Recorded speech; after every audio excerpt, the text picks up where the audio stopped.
Hello, എല്ലാവർക്കും നമ്മുടെ ചാനലിലേക്ക് സ്വാഗതം. ചിക്കൻ ഫ്രൈ ഇഷ്ടമില്ലാത്തവരായിട്ട് ആരും തന്നെ ഇല്ല അല്ലേ? അപ്പോൾ ഇന്നൊരു സ്പെഷ്യൽ മസാല കൊണ്ട് ഒരു ചിക്കൻ ഫ്രൈ ആയാലോ. ഞാൻ 1/4 കിലോ ചിക്കൻ എടുത്തിട്ടുണ്ട്. അതിലേക്ക് കുറച്ച് ഉപ്പും കുറച്ച് മൈദപ്പൊടിയും ചേർത്ത് നന്നായിട്ടൊന്ന് മിക്സ് ചെയ്യുന്നുണ്ട്. അപ്പോൾ ചിക്കൻ ക്ലീൻ ചെയ്തതിന് ശേഷം ഇങ്ങനെ ചെയ്ത് കഴിഞ്ഞാൽ ചിക്കൻ നല്ല ഗ്ലേസ്ഡ് ആയിട്ട് വരും. അപ്പോൾ അതിന് വേണ്ടിയിട്ടാണ് ഇങ്ങനെ ചെയ്യുന്നത് കേട്ടോ. അങ്ങനെ ചിക്കൻ ക്ലീനിങ് ഒക്കെ കഴിഞ്ഞതിന് ശേഷം ഞാനൊരു 10 വറ്റൽമുളക് കുറച്ച് ചൂടുവെള്ളത്തിലൊന്ന് തിളപ്പിച്ചെടുക്കുന്നുണ്ട് കേട്ടോ.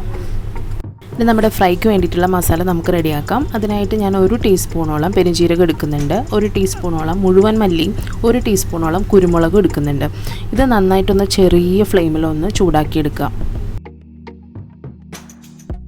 ഈ മസാല ഒന്ന് ചൂടാക്കി കഴിയുമ്പോൾ ഫ്ലെയിം ഓഫ് ചെയ്തതിന് ശേഷം ഞാനിതിലേക്ക് 1 ടീസ്പൂണോളം പപ്പരിക്ക പൗഡറാണ്, നല്ല ഫ്ലേവറിന് വേണ്ടിയിട്ടാട്ടോ ചേർക്കുന്നത്. അതുപോലെ ഒരു 1.5 ടീസ്പൂണോളം കാശ്മീരി മുളക് പൊടി, ഒരു 1/2 ടീസ്പൂണോളം മഞ്ഞൾപ്പൊടി, 1 ടീസ്പൂണോളം ഗരം മസാലയും ചേർത്ത് കൊടുക്കുന്നുണ്ട്. എന്നിട്ട് നന്നായിട്ടൊന്ന് ജസ്റ്റ് ചൂടാക്കി എടുക്കുക. അതിന് ശേഷം ചൂടാറിയുമ്പോൾ ഇതൊന്ന് നമ്മുടെ മിക്സിയുടെ ജാറിലിട്ടൊന്ന് പൊടിച്ചെടുക്കുക. മസാല പൊടിച്ചതിന് ശേഷം നമ്മൾ സോക്ക് ചെയ്ത് വെച്ചിരുന്ന നമ്മുടെ വറ്റൽമുളക്, അതിലേക്ക് കുറച്ച് മല്ലിയില, ഒരു 2 ടേബിൾ സ്പൂണോളം വെള്ളം,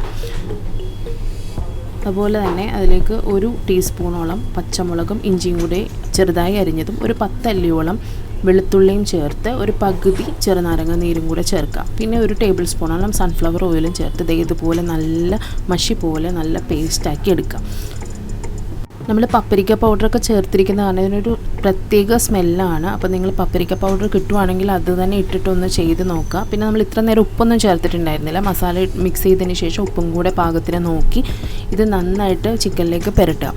ഇത് മിനിമം ഒരു 5 മണിക്കൂറെങ്കിലും നിങ്ങൾ ഫ്രിഡ്ജിൽ സൂക്ഷിച്ചാൽ നല്ല ടേസ്റ്റ് ആയിരിക്കും. അതിനുശേഷം പാൻ ചൂടായുമ്പോൾ അതിലേക്ക് ഓയിൽ ഒഴിച്ച് ഞാൻ കറിവേപ്പില തണ്ടോടുകൂടി തന്നെ ഒരു 3 പീസ് വയ്ക്കുന്നുണ്ട് കേട്ടോ. തണ്ടോടുകൂടി തന്നെ വെച്ച് കഴിഞ്ഞാൽ നല്ലൊരു ഫ്ലേവർ ആയിരിക്കും നമ്മൾ ഫ്രൈ ഐറ്റംസ് ഒക്കെ ചെയ്യുമ്പോൾ. അപ്പോൾ അങ്ങനെ ഒന്ന് ചെയ്ത് നോക്കുക. എന്നിട്ട് ഒരു മീഡിയം ടു ലോ ഫ്ലെയിമിൽ ഇട്ടതിന് ശേഷം അതിലേക്ക് ഈ ചിക്കൻ പീസസ് നമ്മൾ ഓരോന്നായിട്ട് വെച്ച് കൊടുക്കുക. മീഡിയം ടു ലോ ഫ്ലെയിമിൽ ഇട്ടിട്ട് ഈ ചിക്കൻ നമുക്ക് ഫ്രൈ ചെയ്തെടുക്കാം. എന്നാൽ മാത്രമേ ചിക്കൻ്റെ ഉൾഭാഗമൊക്കെ നന്നായിട്ട് വേവത്തുള്ളൂ. അതുകൊണ്ടാണ് ഹൈ ഫ്ലെയിമിൽ ഇട്ട് കഴിഞ്ഞാൽ പെട്ടെന്ന് കരിഞ്ഞു പോകും. അതുകൊണ്ടാണ്. അപ്പോൾ മസാലയൊക്കെ ഒന്ന് ഇങ്ങനെ ഇട്ടതിന് ശേഷം നന്നായിട്ട് പിടിച്ചതിന് ശേഷം മാത്രം നമ്മൾ മറിച്ചിടുക. പിന്നെ ഇവിടെ ചിക്കൻ ഫ്രൈക്ക് വേണ്ടിയിട്ട് ഞാൻ എടുത്തിരിക്കുന്നത് എല്ലോട് കൂടിയ ചെറിയ പീസസ് ആണ് കേട്ടോ. നമ്മൾ ഫ്രൈ ഒക്കെ കഴിക്കുമ്പോൾ അങ്ങനെ കഴിക്കാനാണ് ഏറ്റവും ടേസ്റ്റ്. പിന്നെ അതിന് മീതെ കുറച്ച് കറിവേപ്പിലയും കൂടി ചേർത്ത് കൊടുക്കുന്നുണ്ട്.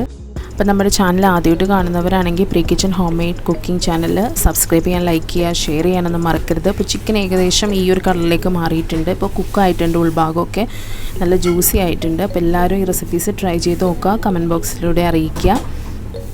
Thank you.